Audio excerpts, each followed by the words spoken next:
My name is Timmy, and I'm from Shoreward Ministries. We're here to have a conversation with one of our presenters during these workshops we have been having, in the person of Ola. Well, I'm going to let her introduce herself. Um, Good evening, Ola. Could you please tell us your name and what you do for a living? So my name is Olajumoke Tokode. I'm a registered nurse and a labor and delivery specialty.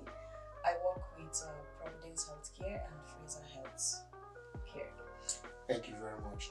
Now, we had a workshop where you're one of the speakers concerning maintaining proper health and safety measures during this pandemic. The first question I want to ask you is, how do people get exposed to the virus? COVID-19 is a droplet infection, not a airborne. So airborne is when the particles from your sneezing or your coughing lingers in the hair and someone else stays in the hair for a long time and someone else breathes it in. But a droplet is when you sneeze or when you cough, stays in the hair for few seconds and then drops on the surface. Or if an infected person has sneezed or coughed, use the hand to wipe the mouth, the face, and has not washed the hands, it comes through your contact with the surface. That's to have a carrier. A carrier, Okay. most times that's. What are the very first steps you need to take if you suspect you have or you have come in contact or you're infected with COVID-19? I think the trend is changing every day on what to do if you feel like you've been in contact, you've been exposed. If you can manage your symptoms, if they are just mild symptoms, you can stay at home, just use the mild analgesic if you're having fever, like mild fever, or you are having a little bit of cough, or you're having like flu-like symptoms. On the other hand, if you start having shortness of breath and you feel like you're having difficulty breathing, then it's a good time to visit your GP or get to the hospital and get tested. Feel like you are getting really, really sick and you can't handle it anymore. You are getting, especially the shortness of breath, get to the hospital. I heard it from a source now that even some people don't manifest the symptoms like smell problems or fever, yet they have the infection.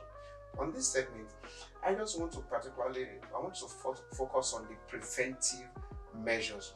What can you do to avoid getting the COVID? What are the basic steps to take to make sure you are maintaining infection spreading free life? It's everybody knows this. I know it is very hard, but you try as much as possible, avoid crowded areas. There isn't enough space to maintain the 2 meters apart. Number two, if you are in a place, maybe there is meeting. I know like the peer groups, some support groups still have to meet. There has to be some precautions in place. And one, the use of the mask, the face mask. Because we have the disposable ones that you can use and just discard.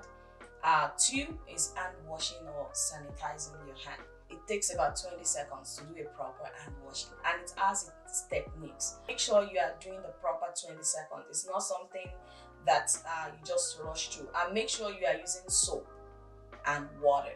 An easy thing to do, how you will know is 20 seconds. Just sing, usually we tell the kids, sing happy birthday to you, happy birthday to you.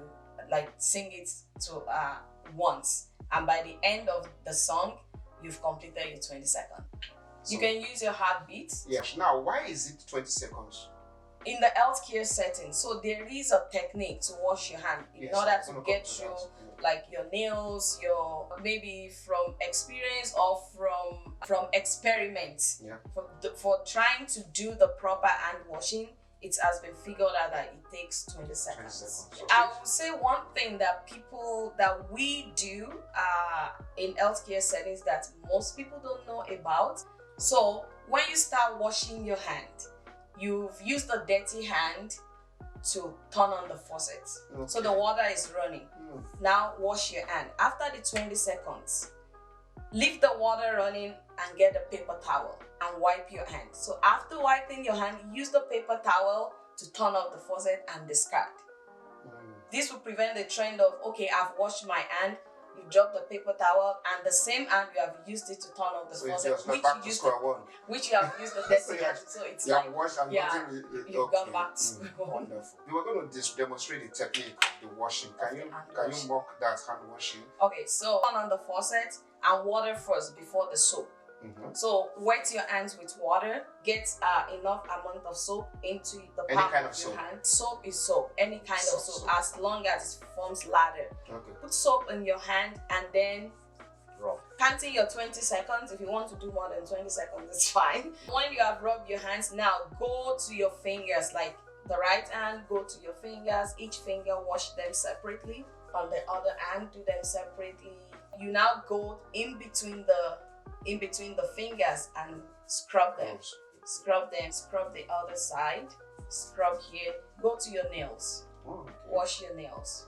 Well, for those who have long nails, it's not advisable to keep long nails in order to stay healthy. Now you go to your wrist. Okay. So wash your wrist. And then you rinse off. So you put your hand on the faucet and rinse down, not up. So rinse down and then you're done. So take the paper towel where it is. I know sometimes you get to the shopping mall and the washroom, there's no tissue paper. Where it is available. But most times if there's no tissue paper, they have the dryer, which is even good.